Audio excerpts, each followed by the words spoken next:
Wa qala si Ibnu Athaillah talabuka minhu tihamu lahu wa talabuka lahu ghaibatun anhu minka wa talabuka li ghairihi likillati ayaika minhu wa talabuka tulisannya jadi tulisannya enggak ketok wa talabuka min ghairihi li wujudi bu'dika anhu talabuka minhu tihamullahu wa talabuka lahu permintaanmu dongamu nang Allah tapi lek gak ngerti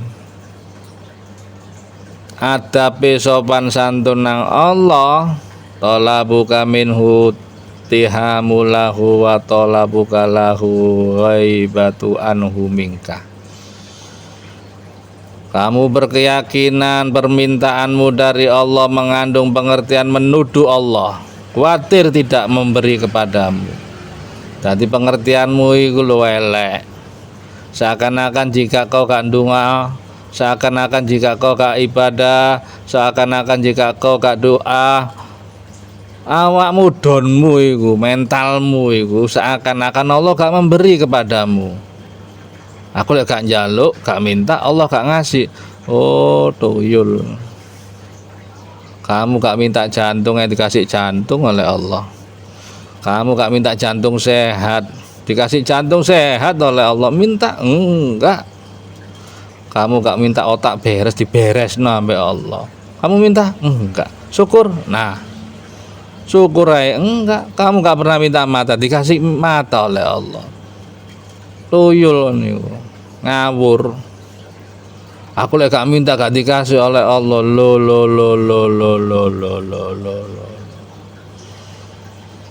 Ngawur kok niku. Kurang ajar nang Allah seperti itu. Kurang ajar.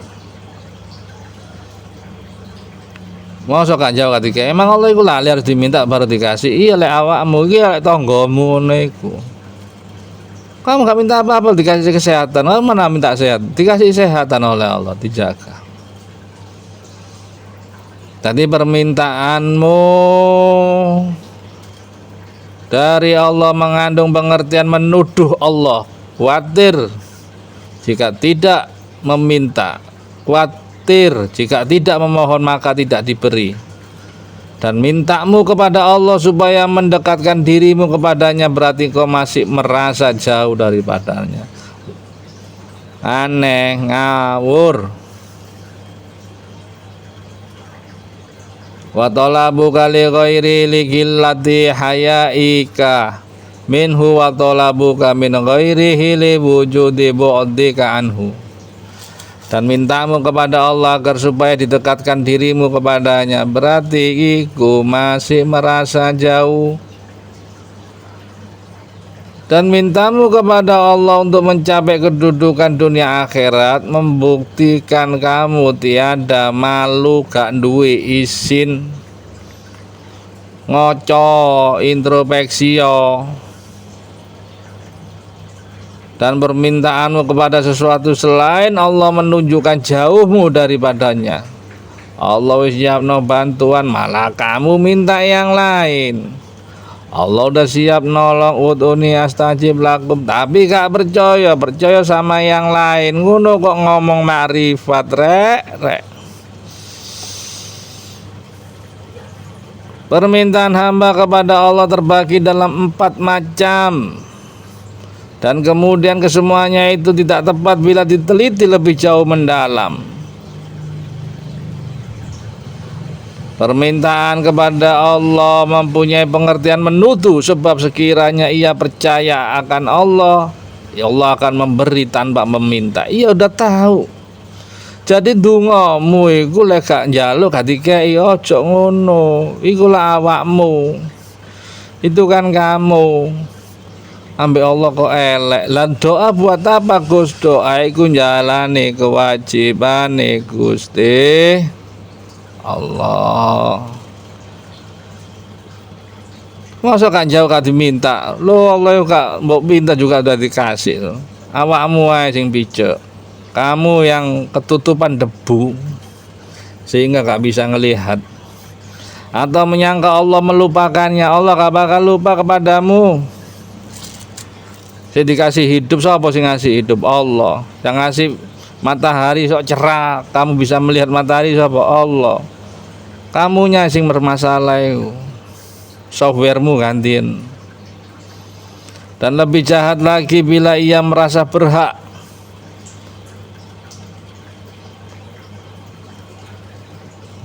atau menyangka Allah melupakannya, dan lebih jahat lagi ia merasa berhak tetapi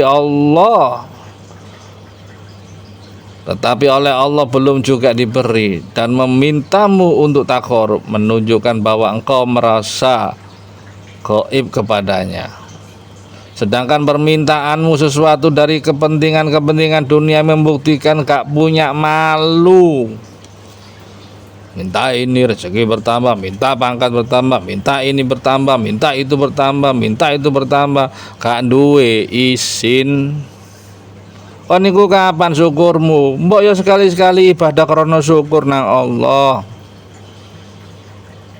Ibadah, ya Allah, aku ibadah rumangsaku syukur, terimalah sholat sunahku, terimalah sholat taubat dan hajatku dan witirku, ya Allah, sebagai bukti syukur, terima kasih atas pemberianmu ini itu. Sebut no, cok meneng ae. Sholat duha, terima kasih ya Allah, kau sudah memberikan aku ini kesehatan. Aku gak minta jantung yang sehat, kau beri jantung yang sehat. Gak minta mata yang sehat, kau beri mata yang sehat. Gak minta kutu rambut yang sehat, kau berikan aku kutu rambut yang sehat. Syukuri. Syukuri. Aneh. Sedangkan bila kau meminta dari sesuatu selain Allah, membuktikan jauhmu dari Allah. Wis Allah buka, ku aneh.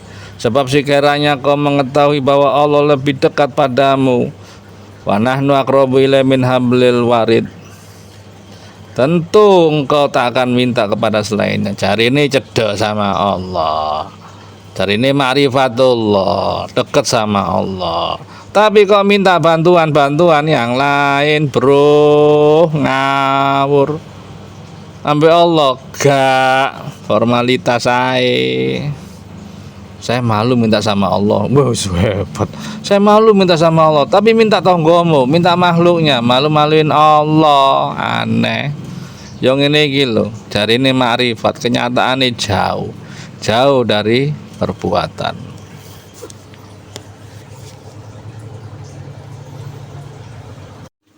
Lalu kau pernah nggak berpikir, afala ta'qilun, afala tatafakkarun?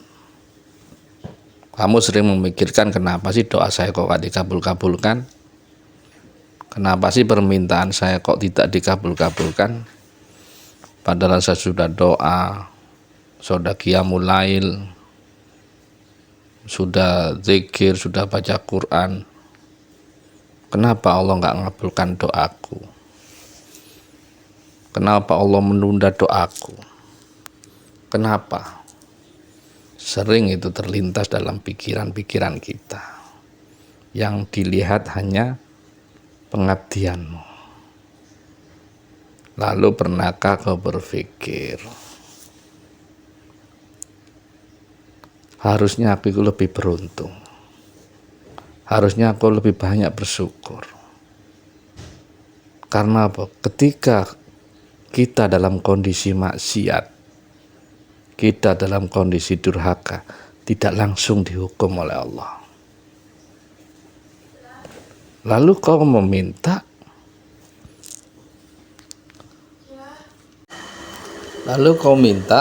agar diserahkan doamu. Nggak keliru itu, Cak. Nggak keliru, kawan. Bagaimana seandainya doamu dicepatkan dan siksamu juga dicepatkan. Apa kamu mau? Beruntung loh kita nggak disegerakan ketika berbuat maksiat. Seandainya orang itu tadi pas lagi ngomongin orang, lagi menggibah orang, tahu-tahu keluar darah mulutnya, disegerakan kan? Dan ketika kamu doa minta apa juga disegerakan. Bagaimana kalau durhakamu, maksiatmu langsung disegerakan?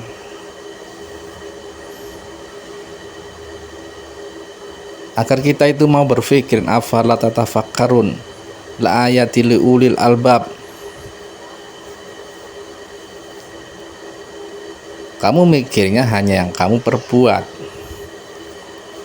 yang hanya kamu lakukan untuk permintaanmu kepada Allah, sedangkan kamu gak pernah melihat maksiatmu, kamu gak pernah lihat burukmu, kamu gak pernah lihat sisi negatifmu. Yang kau lihat hanyalah pengabdianku. Pernahkah kau melihat aibmu? Pernahkah kau melihat betapa buruknya diriku? Sekali lagi renungkanlah. Untung Allah tidak langsung menyiksamu. Bagaimana kalau Allah langsung menyiksamu? Pengertianmu tentang doa kadang menunjukkan adabmu kepada Allah. Banyu air. Air.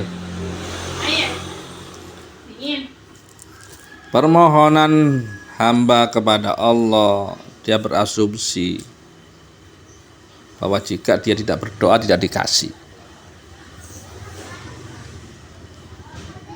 Pengertiannya seperti itu. Kita harus doa, kalau nggak doa nggak dikasih.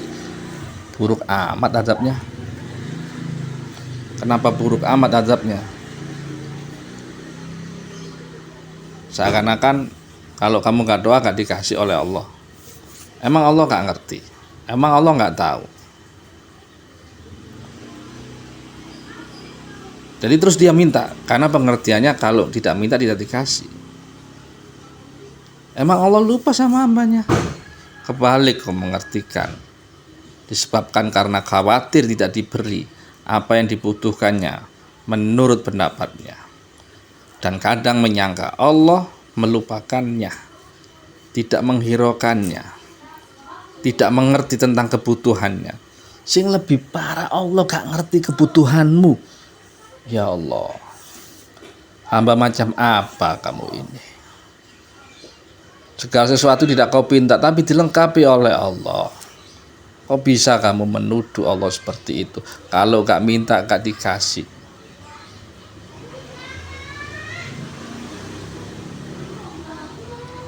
Kalau gak minta tidak dikasih. Dan menyangka Allah melupakannya. Innallaha la yukhliful mi'ad. Sungguhnya Allah gak pernah ngingkari janjinya.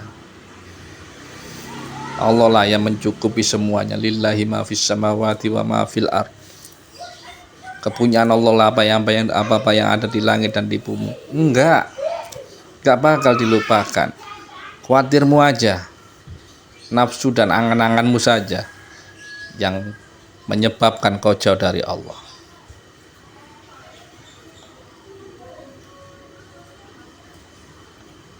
Permintaan hamba untuk mendekat kepada Allah menunjukkan bahwa hamba itu merasa gaib daripadanya. Padahal nahnu aqrabu ilaihi min hablil warid. Sesungguhnya kami lebih dekat daripada urat lehermu. Urat lehermu lho Pak D, iku masih kalah deket. Terus di manakah Tuhan itu? Wong urat lehermu lho kalah deket. Dan ada yang berikutnya, seorang hamba memohon kepada Allah untuk mencapai kedudukan tinggi di dunia dan di akhirat. Ini membuktikan gak tahu malu, gak punya malu nang ngene Gusti Allah. Seolah-olah ada keindahan lain, seolah-olah ada harapan lain, seolah-olah ada tempat lain yang lebih indah selain Allah. Karena apa tujuannya? Supaya mencapai kedudukan tinggi di dunia dan di akhirat. Coba bawa kedudukan yang sini Allah, kedudukan bersama Allah, sangat jauh sekali. Dan agar permohonan minta dari sesuatu selain Allah membuktikan jauhmu daripadanya, malah minta selain Allah. Iki malah lebih parah lagi. Sebab sekiranya engkau mengetahui bahwa Allah dekat kepadamu, tentu engkau tidak akan meminta selain minta selalu bersama Allah. Itu permintaan yang bagus. Mintalah kepada Allah agar Allah tidak meninggalkanmu. Mintalah kepada Allah agar Allah selalu bersamamu. Jika yang punya alam semesta ini menyertaimu, menggandengmu, menuntunmu, ihdinas siratal mustaqim, ada enggak kesusahan bagimu? Ada enggak berat bagimu? Kau didampingi kepada yang punya langit dan bumi, yang mempunyai jin, yang mempunyai iblis, yang mempunyai malaikat, dan yang mempunyaimu, yang mempunyai neraka, yang mempunyai surga, yang mempunyai alam kubur. Ada nggak kesulitan ketika kau selalu bersamanya?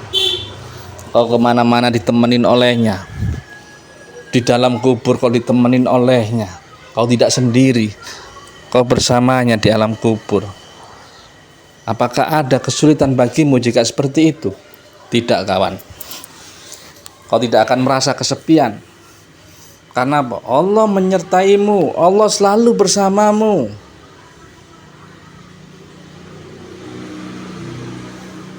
Allah selalu menyertaimu. Kesusahan apa lagi?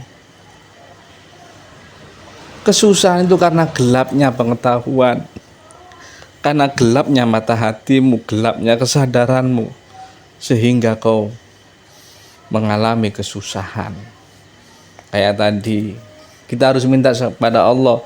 Kalau nggak minta nggak diberi. Ya Allah, kamu sendiri sebagai orang tua, walaupun anakmu nggak minta, loh, kamu udah tahu pasti kau beri.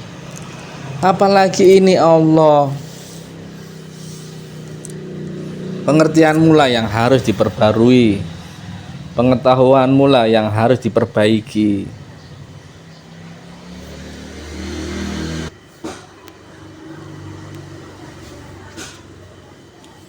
Dan ingatlah, sesungguhnya di saat kau menjauh dari Allah, di saat kau meninggalkan kebenaran, di saat kau pergi jauh dari Allah, engkau pasti sedang menuju kepada kebatilan. Di saat kau menjauh dari Allah, di saat kau menjauh dari kebenaran, titik baliknya apa? Kau mendekati, menuju pada kebatilan. Dan saat engkau meninggalkan sesuatu yang benar, engkau akan menuju ke dalam kesalahan. Jangan kau menuruti hawa nafsumu, dan kerjakanlah apa yang menurutmu baik. Cegahlah nafsumu yang bertentangan dengan nuranimu, yang bertentangan dengan hati nuranimu. Cegahlah. Karena apa? Jika kau terperosok, dia terus akan membawamu. Ketika Kiai Barseso terperosok dengan minum khamr, dilepas oleh iblis, enggak, terus mabuk, akhirnya senang sampai dia berzina dengan tukang minumnya. Selesai iblis, enggak, terus supaya numpuk. Begitu peristiwa itu dilihat oleh seorang anak kecil, ayo bunuh sekalian, maka dibunuhlah anak kecil itu sekalian. Karena satu, dia sudah masuk perangkap khamr, gak disia-siakan kesempatan oleh iblis, maka dia langsung berzina. Setelah berzina, gak disia-siakan lagi. Setelah itu dia membunuh. Begitu mau dihukum pancung lagi, gak disia-siakan oleh iblis. disuruh mengabdi dengan hatinya. Padahal Kiai Barseso udah 250 tahun ngabdi kepada Allah dan tidak pernah dia maksiat. Sekali maksiat maka semuanya kena. Bukankah kita kadang-kadang seperti itu? Ketika kita melakukan sebuah dosa, maka mau gak mau kita akan terseret terus, semakin dalam, semakin dalam, semakin dalam. Karena apa? Dia tidak menyanyiakan. Karena kalau jatuh ke jurang, jatuh lagi, jatuh lagi, jatuh lagi, kejatuhan yang lebih parah lagi dan lebih dalam lagi. Sekali kau masuk perangkapnya, kau sulit untuk keluar. Sekali kau masuk perangkapnya, kau akan sulit keluar. Sekali orang tadi melihat nikmat orang lain, terus dia akan terpancing masuk ke dalam pikirannya, kepingin seperti dia, kepingin hidup seperti dia. Akhirnya kau menyesali nasibmu, kau tidak syukur atas nikmat yang diberikan Allah kepadamu, maka jiwamu lah saat itu tidak pernah tenang. Karena kau terpancing dengan nikmat orang lain, kau terpancing dengan keadaan yang lebih baik dari orang lain. Apapun jiwa pengeluh, mau apapun, mau jadi apapun dia, mau sekaya apapun dia, mau senikmat apapun dia, pasti dia akan mengeluh. Pasti dia akan mengeluh. Dia akan terus merasa kurang, mengeluh, dan selalu melihat nikmat yang lebih tinggi lagi. Seandainya didapatkan lagi nikmat itu, berhubung sukanya, berhubung kebiasaannya, selalu kepingin melihat orang lain yang lebih tinggi lagi, maka walaupun dia sudah mendapatkannya, maka dia kepingin lebih lagi. Terus kamu turutin seperti itu sampai kapan? Alhaqumut takasur hatta zurtumul maqabir. Bermegah-megahan, wah-wahan, sugi-sugian, kaya-kayaan melupakan kamu dari mengingat Allah. Hatta zurtumul maqabir, hingga kamu masuk nang liang kubur. Sesungguhnya semua dunia ini semestinya, sealam ini cocok, cukup buat anak cucu Anda. Cukup. Yang tidak cukup adalah buat satu orang hamba yang rakus. Apa rakus? Selalu kurang. Dikasih ini sudah dapat, kurang lagi yang lebih. Begitu dapat lagi, kurang lagi yang lebih tinggi. Diperdaya oleh hawa nafsumu, diperdaya oleh keinginan dan keangan-anganmu. Penyebab matinya hati, penyebab matinya hati, terlalu banyak angan-angan, terlalu banyak angan-angan. Itulah diantaranya penyebab matinya hati. Ketika sampai angan-angan, kepingin ini, kepingin itu, sampai terbawa sholat, ngotori sholatmu bro, mas. Ketika kau wirid, terbawa wirid, ngotori. Ketika kau terbawa angan-angan menang itu. Ketika kamu BAB, terbawa angan-anganmu, pingin ini, pingin ini, pingin ini. Ketika kau sholat sendiri lo mikir itu, terbawa. Lalu yang mana untuk Allah yang murni? Lalu yang mana untuk Allah? Bukankah kau terus diperdaya oleh seperti itu? Lalu yang mana yang untuk Allah? Kau sholat zikir, lisannya zikir, gerakannya zikir, tapi di dalam hatimu penuh dengan keinginan, pingin ini, pingin ini, pingin ini. Karena apa? Awalnya kau tidak bisa mengendalikan dirimu. Ya ayyuhalladzina amanu qu anfusakum wa ahlikum nar. Wahai orang-orang yang beriman, jagalah dirimu. Karena apa? Jika kau tidak bisa menjaga dirimu, bagaimana mungkin kau bisa menjaga keluargamu? Kau sendiri aja diseret oleh hawa nafsu dan angan-anganmu, sampean sendiri loh masih keseret oleh angan-anganmu, masih terseret oleh hawa nafsumu agar suruh menuruti dia. Lalu benarkah kau mengaku sebagai hamba Allah? Dulu ada kisah seorang kiai alim. Suatu ketika dia berzikir. Tidak lama kemudian datanglah petugas masjid yang di sekitarnya, minta sumbangan masjid warga setempat. Nah kebetulan sebelum kiainya sebelum hari itu, 2 hari sebelumnya ada orang nganterin sedekah buat kiainya. Entah kenapa kiai itu tidak mau mengambilnya. Nah, ini mungkin bukan jatah saya.